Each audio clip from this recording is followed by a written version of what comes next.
Eu menti pra você quando disse que tinha esquecido. Eu menti pra você pra escapar do seu jeito bandido. Tive medo de sofrer na pele tudo aquilo outra vez. Quando penso em você eu me lembro do que já me fez.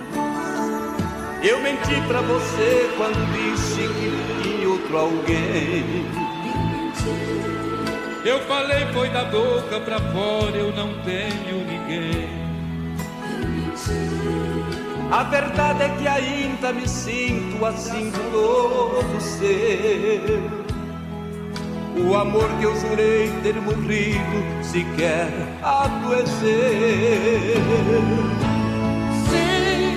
Você quer mesmo a verdade? Tô morrendo de saudade. Conto as horas pra te ver. Sim, este amor não desiste. Me perdoe se eu menti. Foi de tanto amar você. Bom dia, boa tarde, boa noite, boa madrugada, boa qualquer hora. Essa é a conversa ao pé do rádio. Esse que vos fala é Rubem Gonzalez. Esse é o nosso canal, esse é o nosso portal e você está no lugar certo, é aqui mesmo. E aí, para animar essa terça-feira estranha, confusa e cafusa, a gente vai com aquela música pé no chão mesmo. Aquela música sertaneja, essa música aí é pro Christian, foi pedido dele, viu? Exigência dele. Aqui a semana toda tá todo mundo mandando. Ontem foi o diretor, hoje foi o Christian. Eu menti com Milionário e José Rico. Mundão, cabanão, pra quem gosta de cachaça e coçar o chifre na cerca, não tem melhor que uma música dessa. É isso aí, gente, vai compartilhando o nosso canal, vai dando like, strike e tudo que termina com like, menos o Ike Batista. O Ike Batista não, que pode pegar aqui pra gente. Mas tudo bem, gente, vambora, o resto tá aí na frente, vamos tocar o barco. Terça-feira, gente, vambora. Nada de assunto atual, nada de comentar as coisas do dia, o decorrer do dia a dia, sabe? Como eu falei, aqui as coisas são para ser digeridas. Nós não somos, como já falei, o repórter Esso. Nós não somos o Globo em edição extraordinária. Nós não temos que vir correndo aqui, dar a notícia. Atenção, atenção, isso você vê na mídia convencional. O que você vem aqui nesse espaço é escutar uma reflexão, uma leitura fria da notícia que a gente recebeu, do que está sendo noticiado, do que está acontecendo, do nosso dia a dia, para onde vai essa política, para onde vão os movimentos sociais, para onde vão os partidos. Da onde viemos, para onde vamos, mas de uma forma assim, cotidiana, no nosso dia a dia, com a nossa linguagem, algo que dê para escutar, entender, sem pirações acadêmicas, sem nada disso. A gente dá para fazer isso também, por incrível que pareça. Eu me garanto para fazer isso aí, não tem problema não, mas não é atrás dessas pirações filosóficas que eu estou correndo, não. Inclusive hoje, eu acho que o programa, para mim, é como se fosse uma dedicatória e um agradecimento às pessoas que me seguem, às pessoas que prestigiam o espaço e principalmente, eu não vou deixar de dizer isso, não posso deixar de ressaltar ao pessoal do meu grupo de Telegram, que interage praticamente o dia inteiro. Tem dia que dá 3.000 mensagens trocadas e o pessoal fala de tudo. O meu grupo não é sectário, está aberto para qualquer um, só não está aberto para quem for para lá vender planos mirabolantes para ficar rico. Isso aí é proibido lá, mas o resto está tudo liberado. Se o cara for de direita e aguentar a gente lá, não tem problema nenhum, não. E se ele for lá publicar alguma coisa que não seja enaltecimento burro de alguém, agora a defesa, sim, não tem problema não. O cara chega lá e fala assim, eu acho que o Bolsonaro é legal nisso aqui, tá fazendo isso aqui direito, à vontade, não tem patrulhamento no meu grupo. E eu agradeço muito, porque é nas minhas passagens diárias por lá que hoje eu tiro praticamente a inspiração para conversar no dia a dia. Eu pego elementos do cotidiano tratado de uma forma um pouquinho mais profunda. E às vezes uma coisa simples explica muito bem o momento que nós estamos vivendo e a situação grave que nos encontramos. É só você ligar os pontos. São conexões que existem entre coisas banais, cotidianas e que a gente não se dá conta. Teve um amigo lá que chegou, a gente estava falando sobre empreendedorismo de verdade, né? Ou seja, inovação técnica, tecnológica, de como acontecia as coisas e como você poderia, de repente, conquistar a sua independência financeira, porque lá ninguém é inimigo do dinheiro, do capital, de nada disso. Eu acho que tudo pode conviver. Eu acho que o comunismo, de verdade, na essência da palavra, não digo nem o comunismo, né? O socialismo em si. É isso aí. É você ter um amortecedor social. Não é a igualdade plena, não é o chefe da empresa viver na mesma cabana que vive o cara lá que varre o chão. É simplesmente o cara que varre o chão não viver numa cabana. A gente não está a fim de socializar a miséria. A gente não quer que o CEO da empresa, o cara que decide os destinos da empresa, more numa cabana, numa palafita, jogada dentro d'água com um rato andando por dentro de casa. A gente não quer que o cara que varre o chão da empresa more nesse lugar. Depois, se ele vai ser presidente da empresa ou se vai continuar como varredor, não importa. É isso aí. Mas foi muito engraçado, porque eu tô até esquecendo quem foi que falou isso, e falou assim, pô, Rubem, eu pensava num sistema, aí começamos a falar de geração de energia. E estava pensando num sistema de gerar energia com esse lixo que a gente produz, que caiu na matriz energética, né? E começou a se falar sobre termoelétrica. Aí eu comecei a explicar um pouco do que eu conheço, trabalhei na área, e energia termoelétrica é toda a energia que você consegue através de um efeito térmico, ou seja, calor. Você não consegue com frio, você consegue com calor. Então é o seguinte, inclusive até a energia chamada termonuclear, na realidade ela é uma termoelétrica, ou seja, você consegue energia elétrica, tá, através de um efeito térmico. Aquecimento, normalmente de água, circuito de vapor, turbina a vapor, que gera energia. Você só precisa, para ter energia elétrica, algo que faça girar alguma coisa. Pode ser a água de um rio, daí a energia hídrica, né, que vem da água do rio, das hidrelétricas, até o vento, que faz isso. A única forma de criar energia sem movimento é através das células fotovoltaicas. Mas isso aqui não é uma aula sobre isso, é sobre esse momento. E esse amigo virou e falou, pô, Rubem, na minha cabeça eu teria algo como a gente queimar o lixo. E eu ri para ele, porque eu represento uma empresa que é de um amigo meu, que se chama Empenha, de Macaé, trabalha há 30 anos para a Petrobras, presta serviço para a Petrobras e para outras empresas, e que a gente tem um projeto totalmente baseado na pirólise pirólise é a queima de uma substância para transformação em outra, e aproveita nesse meio tempo, você aproveita o efeito secundário, que é o calor, que se torna a atividade principal. Mas no caso do lixo, você se livra do lixo também.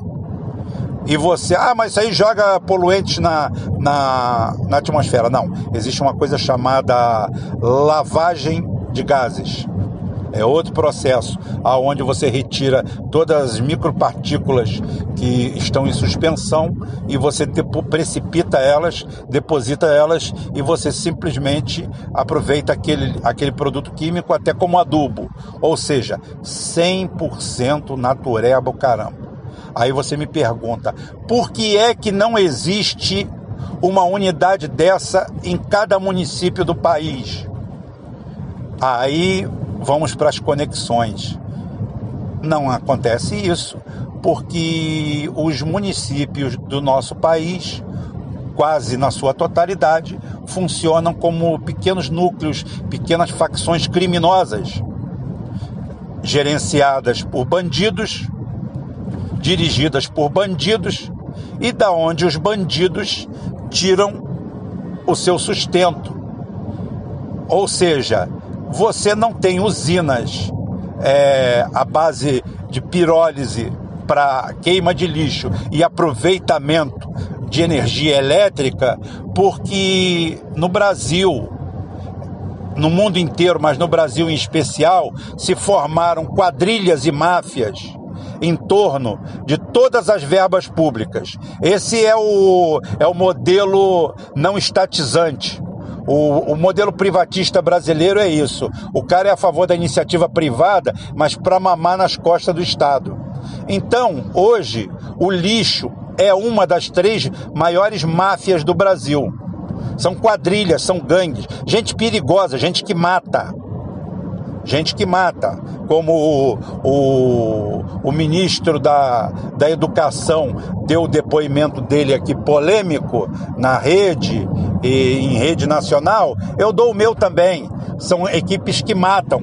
A outra grande máfia no Brasil é as US, as unidades de saúde, aonde se inventou no Brasil, os políticos brasileiros inventaram uma forma de como roubar o dinheiro da saúde. Como vamos roubar o dinheiro da saúde, que é tanto? Ora, como é que nós vamos fazer? Já sei, vamos inventar uma coisa. Empresas de fundo de quintal, criadas sem nenhuma capacitação técnica, sem nenhuma expertise, porque eu, por exemplo, eu iria ficar chateado de saber que quem gerencia a saúde do meu município é a Bradesco Saúde, a Golden Cross, a Unimed. Mas eu não poderia negar notório saber delas ingerir esses sistemas. Só que não. Nós temos quadrilhas. Como são feitos esses processos? Não são feitos. É tudo oculto, é tudo escondido. Ou seja, a verba que vem para um município, pasmem, é passada para uma ONG, o MOCIR. Eu acabei de falar na Empenha, né? A Empenha tem um registro dentro da Petrobras como fornecedor de peças, materiais e serviços, em que o controle rigorosamente técnico não permite que a gente pegue nenhum tipo de obra acima de 15 milhões de reais. Por quê? Porque se a empresa pegar acima disso, ela não tem saúde financeira comprovada para honrar esse compromisso. Isso é um critério extremamente técnico e faz bem, tá certo, é assim que deve funcionar. Você imagina, você me dá um contrato de 200 milhões, eu não tenho condições de gerir esse contrato, eu vou, quebra o prejuízo que eu dou. Então, acontece isso. Pelo capital social registrado da empresa, por tudo isso aí, nós temos uma limitação, nós temos um teto, nós não podemos pegar acima disso aí. Depois disso aí, nós temos que ser recontratados por outra empresa. Faz todo sentido.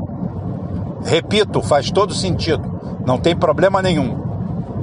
Só que isso não se aplica para as OSs, para as organizações de saúde, ou o nome que levem essa quadrilha.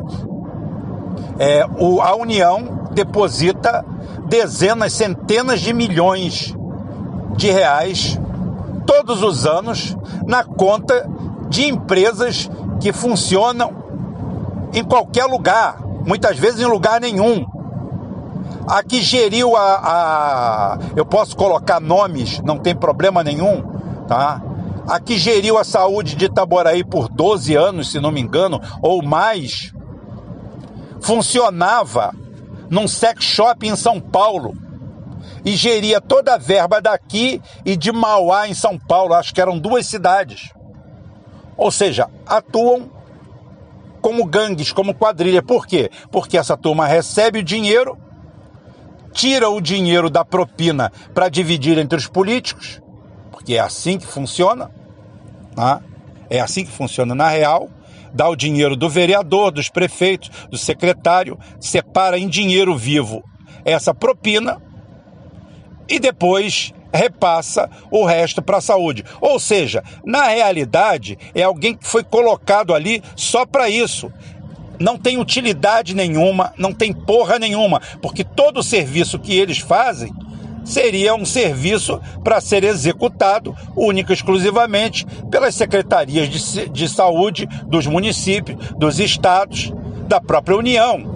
Ninguém precisa de um elemento morto ali, um 12º jogador em campo, sem utilidade nenhuma. Mas a utilidade disso daí foi criada para se meter a mão no dinheiro. E o lixo já é uma quadrilha velha conhecida. Inclusive, normalmente é comum a negociata do lixo acontecer antes da eleição. E que se os contratos forem rompidos, acontece de tudo, inclusive mortes misteriosas, porque é gente sem o mínimo padrão. O lixo no Brasil é um luxo. Ou seja, a máquina pública brasileira é um luxo na sua essência. E a única coisa que nós temos são gangues e quadrilhas, gerindo tudo isso aí. Aí nós vamos para a educação, nós vamos encontrar a mesma coisa, são empresas daqui, dali, de acolá, e fora a indústria de emendas, que funcionam assim.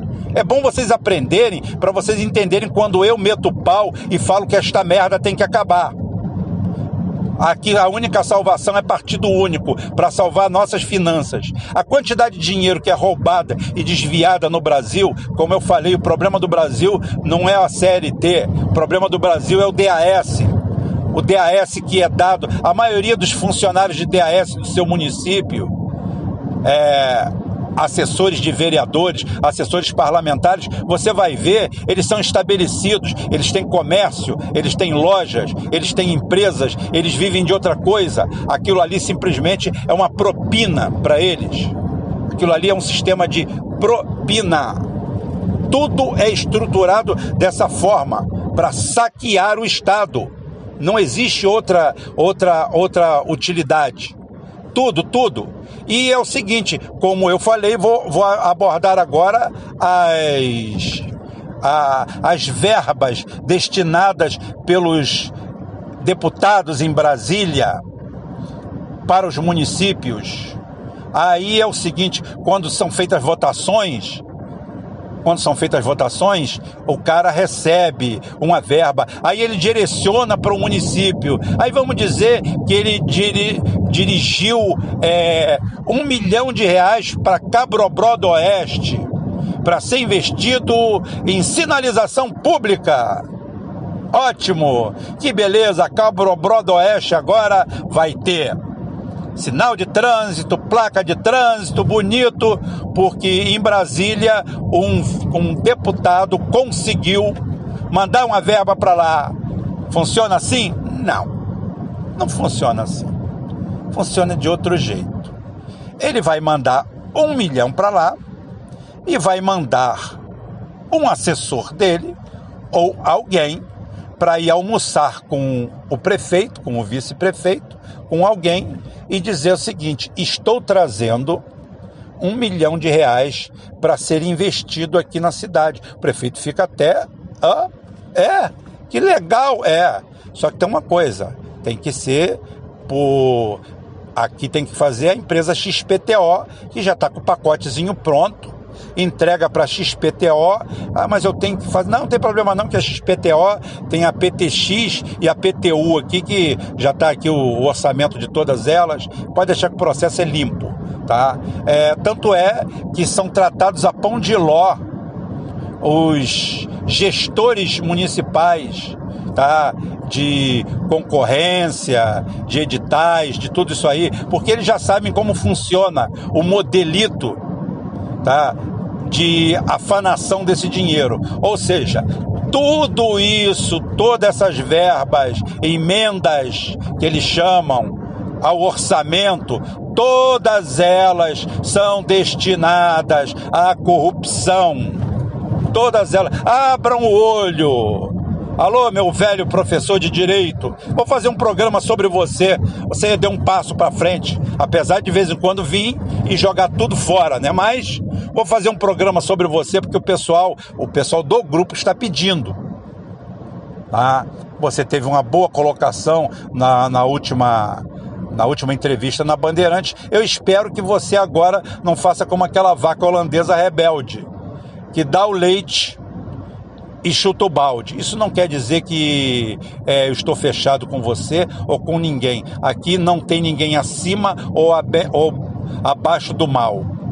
Então é o seguinte, é isso aí. Quando você ouve falar em emenda, você está falando assim, corrupção. Isso quando acontece isso.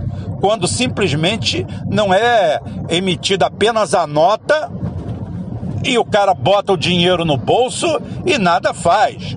Isso é comum demais. Isso eu já vi acontecer embaixo desse zóio que a terra há de comer. E que se eu continuar falando assim, vai comer mais cedo ainda, né?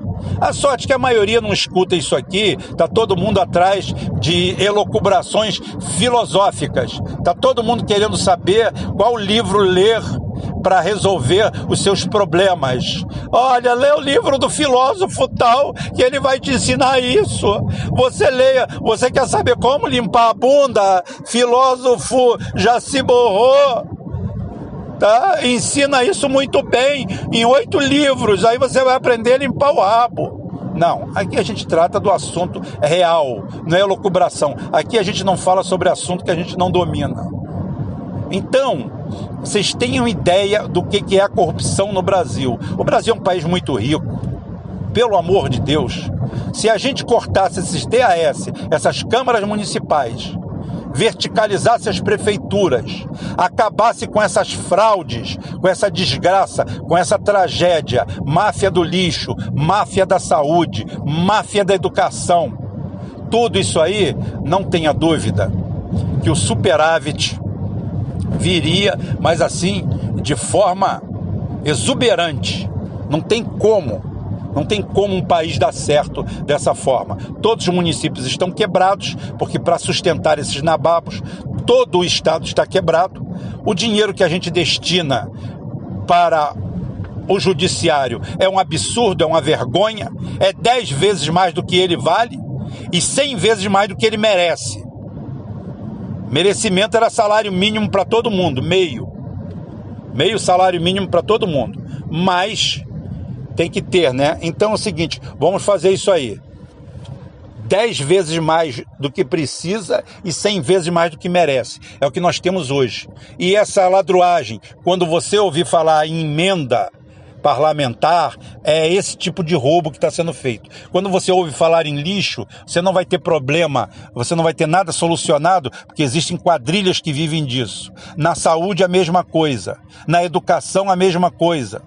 Em tudo a mesma coisa. É isso que deu o ente federativo. É esse um dos presentes que nos deu a Constituição Cidadã de 88, que daria para fazer uma série. Eu já falei que iria fazer alguma coisa só sobre ela, mas fica mais para frente, não tem problema não. O papo de hoje é esse, como eu falei, se tiver alguma coisa extraordinária, a gente coloca no ar. Fora disso, fica por isso mesmo. Um abraço para todo mundo. Até amanhã, se Deus quiser. Esse amor não desiste.